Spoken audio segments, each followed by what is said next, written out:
So Black Sabbath didn't want to get sued by Marvel, but they really wanted to write a song about Spider-Man. Okay. And so that's why they wrote the song Iron Man. Okay? That was actually about Spider-Man, but then Marvel saw it and heard the song and went, whoa, that's really awesome.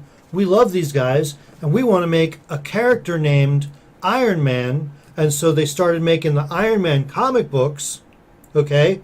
And then as everybody knows, there would have never been a Batman if Bob Kane hadn't seen Iron Man. And so that is how Ozzy Osbourne is the father of Batman, even though he does eat bats on stage. Huh. Let's visit this plane of reality. Can we visit the plane of reality where that happened as opposed to the plane of reality where Ravnica is for the 9th time? Return to Ravnica. I'm sick of returning to Ravnica. That's gonna be a topic for a video. I'm gonna come up with 5 planes off the top of my head that are more interesting than going back to Ravnica. That's a good top 5 list. Don't anybody do that before us. I'll do it right now. I'll do it right now on this stream. Okay, right well then we're not gonna do. Fine. The this is another micro video. We're not gonna do. This is supposed to be another draft hotspot, but we're doing this. 5 planes that are better than Return to Ravnica. Let's discuss. A. Mark gave me this idea. Number 5, Space Japan. Okay? There's a bunch of samurais living on asteroids, fighting against big asteroid worms. Give me that set. Mm-hmm. I just wait. You mean Cowboy Bebop yes, and Magic? Yes. I want a baby between Cowboy Bebop, Magic, and Gundam. That's what I want. Make it happen. Give me gnomes making giant robots out of asteroids. Just blend Kaladesh and Kamigawa and Cowboy Bebop together. Just that. That's way better than Ravnica for the 19th time. Do you hear me, Mark Rosewater? Steal this idea. They've already got a creepy Radical Edward kind of planeswalker now coming out with new commander sets. So why not? I want a Nodachi made out of a part of the sun. Okay? Make that happen for me. Number 4, reprint Innistrad. Mm-hmm. I'm not talking about revisit it. I'm not just the whole set. Print. Don't rare shift anything. Don't color shift anything. Just reprint Innistrad. Okay? I want 1 through 300 and something, all whatever of it. that may be. Just reprint Innistrad. Don't do Dark Ascension. Nobody wants that. Just reprint Innistrad. You don't have to make standard legal. I'll draft Innistrad every single day of the week. Just reprint it. I don't need to go back to Ravnica for the 90th time. I don't even need to go back to Innistrad the second time. Even if you just have to call it Masters Innistrad. Just charge please don't charge $10 regular MSRP and just reprint Innistrad. Yeah. In its entirety. 3, give me a Redwall Abbey themed set. Don't do any goblins. Don't do any orcs or humans or elves. All of the different animals are all of the different races. Experiment with that in the color pie. You could make rats red and black. You could make like cats and dogs like white and green. You could make little raven people like Kenkus from the D&D thing. Especially now that we're doing a Ravnica freaking D&D set, like for the love of God. So technically we'll have been back to Ravnica 10 times then. Before this is all said and done. Give me a Redwall set. That'd be awesome. Give me like tiny little, make the Gatewatch turn into little animals. I want to see Gideon as a badger. Think about that, Internet. Think about how good Gideon as a badger would be for about 15 seconds. Make Liliana like a chipmunk, but like a really emo chipmunk. Oh my God, I would laugh my ass off. This will be the chipmunk, though. I was going to say Mr. Kangaroo. Yes. Okay. And then Christopher Robin can be a planeswalker. Sure, why not? We went from Redwall to 100 Acre Wood, but I'm okay with it. We're good. I really want to like watch Liliana be like, I have infinite cosmic power. And be like someone pinches her little chubby cheeks. Like, give me that. Jace can be a raven. Or Karn could be a brick. Just literally like a brick with eyes. Like they have to move Karn around a little wheelbarrow. Oh my God, I want this set so bad. And just because a Johnny should be a little fluffy bunny. But he still has a little mane. Yeah. It just looks like he's just like a really shaggy a Johnny rabbit. Buffy with eyeliner. Oh my God, yes. See, this I want to go to this set 1,000 times more than I want to go to Ravnica. We're making up our own planes now. It's awesome. Yes, we are. Okay, that's number 3. Number 4, I want a world where there is no land. Everyone lives in the sky on big-ass airships and just hunts leviathans. Big-ass air leviathans. Okay? Big-ass air leviathans, the set. You can make it steampunky. You can, instead of weird aether punk, which is how I imagine Kaladesh would be, or better yet, don't, and then just have them all live in the sky on big floating islands. How cool would that be? What would swamps look like in this weird place? I don't know. Are they just like big floating, like particle tornadoes of like just decayed life matter? That'd be awesome. What lives in the sky? Why is there no land? How do people survive? What do they eat? How do we like live in this fragile ecosystem? So it's kind of like Magic meets Bespin. Yeah. Or if anyone's ever read the Airborne series, any of those games, or Crimson Skies, like that. I want that. Make that I happen. never got to play Crimson Skies. Crimson Skies is really good. They used to have it in Chuck E. Cheese.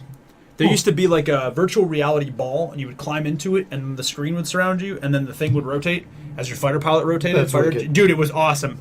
I lived at Chuck E. Cheese when I was like 10. It was great.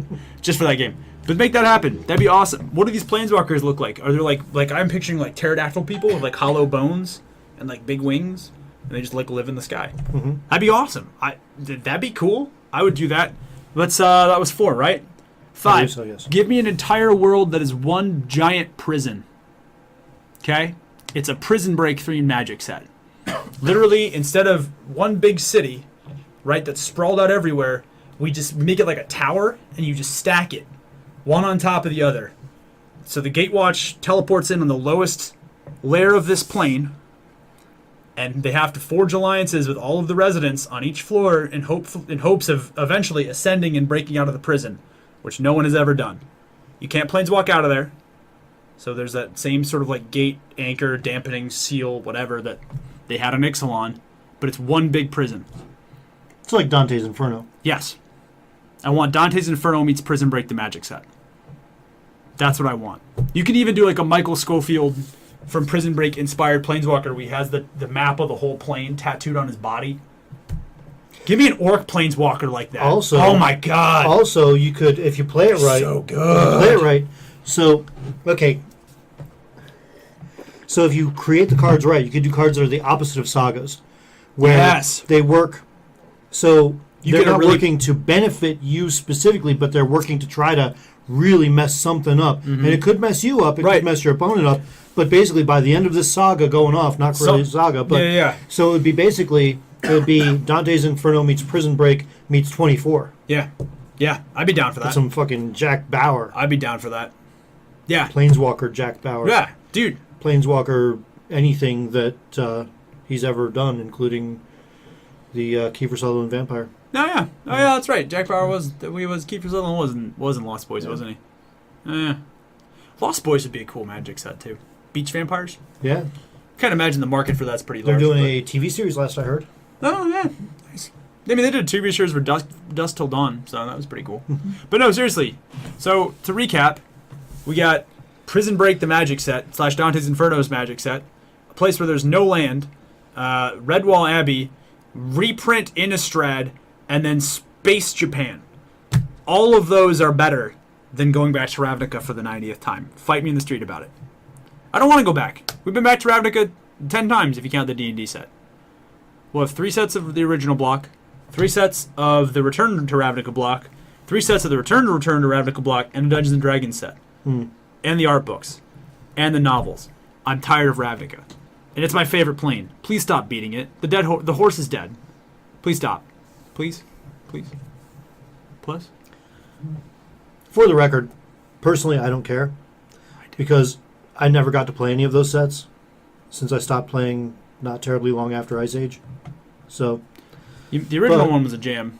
if these sets suck, if set 1 is bad, I'm 100% with you. I always got your back, But I mean, I appreciate that. But I would like us to break new ground. Like, yeah, Amonkhet was cool.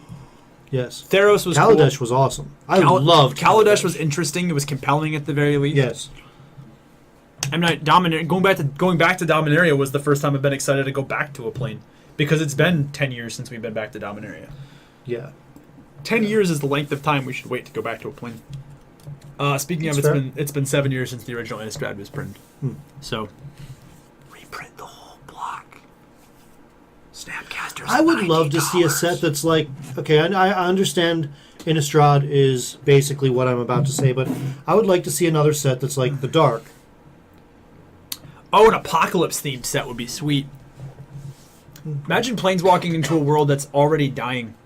Right. Like, there's no way to save it. You're just there to mitigate the damage. I mean, in a sense, that was Amonkhet. But Amonkhet lived through it. Yeah. There are still people that are like, I mean, like, and I'm not talking about like Amonkhet was pretty tame as far as like world-breaking cataclysms go. And I mean, the closest thing I can think of is the Phyrexian invasion of Mirrodin during the Mirrodin besiege block. But I mean, like, I want Ragnarok level cataclysm. Like, I'm talking like seas of boiling blood, armies of vampire riding giant locusts that blot out the sky. Cthulhu Planeswalker. Yes, give me a Cthulhu plane. I mean, they kind of did that with Emrakul, where they made her Cthulhu-esque for Innistrad. But like, I just want like, how cool would it be to like have the Gatewatch teleport into a place and realize that for all of their power, there is absolutely no saving this plane. Yeah. That this entire section of the multiverse is going to be dead and gone, and it's just about them mitigating whatever. Oh, and if Nissa ever comes back to the planet to the Gatewatch.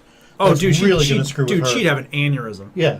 But that's cool. Like, I want to see how that influences and how that changes. Like, it's important in storytelling to put characters in situations they know that they can't handle or are not ready to or not prepared for, either emotionally, physically, or spiritually. It'd be kind of cool to see how each character would respond to responds to that. You know, I have a feeling, you know, like you'd see Liliana doing pirouettes and singing, or maybe "The not. Hills Are Alive" with the sound of music. But here's the thing: for all of Liliana's posturing, she's never once hit rock bottom. Every other planeswalker in the block is hit. Like, her closest thing is Bolas being like, I own your contract now, but we all know Liliana's going to wriggle out of that at some point. Like, her closest to hitting rock bottom was that, and then her brother coming back from the dead being like, I'm a lich now, with a bunch of really cool looking zombie tokens. Right. But, like, think about that. Like, how does, like, Gideon's hit rock bottom, Jace has hit rock bottom, Nissa's hit rock bottom, Ajani has definitely hit rock bottom multiple times, that poor dude. But, like, maybe she gets some humanity. I would like to see like a black-white Liliana where she's like that would be cool. struggling with who she is as a person, like a good, like trying to be a good person. That's exactly what I was thinking. Yeah, You were like saying a that black-white Lily. Who's like trying to be that's good. true. I would love to watch Jace like come into his own, maybe as like a blue X color where he's like finally like I'm not a whiny little girl anymore. Like make Jace that's blue offensive black. to girls. Most of the girls in the Gatewatch are terrifying. Elspeth is probably the most terrifying planeswalker that has existed in modern times. But like, maybe it'd be nice to have him be like take charge as like a leader for once, instead of just like basically everything that he usually does. Is Or he like, part of the Jeskai Guild? no, he's part of the Azorius. He's blue-white Azorius, that's technically, right, blue-white, but like yeah. it would be awesome to see him like be like blue-red or something. Whereas like red is, instead of being like impetuous or impatient, be like red as in like decisive and aggressive, combined with his intelligence, and make him a leader. Make him make decisions. It'd be awesome to see Gideon as like a white X-Planeswalker, right? Maybe like white-blue. Maybe Gideon finally starts thinking a little more tactically. Or maybe Gideon's white-green where he's like, I finally am here not to defend knighthood, but to defend all life, whatever that looks like. Like, it'd be awesome to see. My issue with the Gatewatch is they never develop. I mean, like, other than the story with Ixalan and with Jace was the closest we've gotten to that. But, like, in terms of in-game, the Gatewatch never seemed to grow. Right. Like, thematically, lore-wise, sure. But, like, a lot of times, if you're the average player on the street, you're not going to see that. It would be nice to watch that lore reflected in the cards themselves. I would like to watch the Gatewatch grow and evolve past the roles that they've had. I'm pumped that Nissa left. Unlike in Good for Nissa. Core 19, where we're like, oh, Liliana, and Again. she's Liliana just doing what she's doing. At least with Ajani. See, Ajani is a great example because Ajani started as a mono-white planeswalker that was meant to buff everybody and give you power based on life. And in the lore, he was a shaman for his tribe who buffed everybody and channeled the spirit of their tribe, which would have been their life total. And then they killed his brother, which is a terrible thing to do to a big-ass lion dude with a huge axe and literally an axe to grind. And then he became a red-white planeswalker that did damage, tapped things down and kept them tapped, and then absolutely punished your opponent, which is like, hey, he's going for revenge. And then he becomes a Johnny, you know, the Green X one, where he's like, he's reclaimed that humanity a little bit. When he's like, I'm trying to fight for other stuff, I'm trying to mentor other people, and now he's a mono-white one, where he's like leading this righteous crusade against Yeah, he's bullets. got to come around full circle. Right, he evolves, he grows. Johnny and Elspeth are probably two of the best examples of using lore in Planeswalkers. I don't know how we got on this topic after making new planes, but I'd like to see that happen for the existing members of the Gatewatch, especially because Gideon has the Black Blade now. Yeah, what's going on with that? Where is my white-red Gideon? Where is my white-red Gideon? Come on. You could make him, instead of Vigilance, make him like a 5/5 with like double strike or something. Like, oh. Make him a Mardu. Yeah. Because he's angry. Yeah. He's like Doc on. Oh, that'd be so cool. Yeah. Sorry, this has turned into a meandering topic, but hopefully you all are still enjoying it. I think that we should probably Yes. call it at that and get back to what we were Draft originally hot doing. seats. Apologies, Draft hot but seat, it's so still fun. thanks again for watching. Be sure to like, share, comment, subscribe. And you'll see that draft hot seat pretty soon.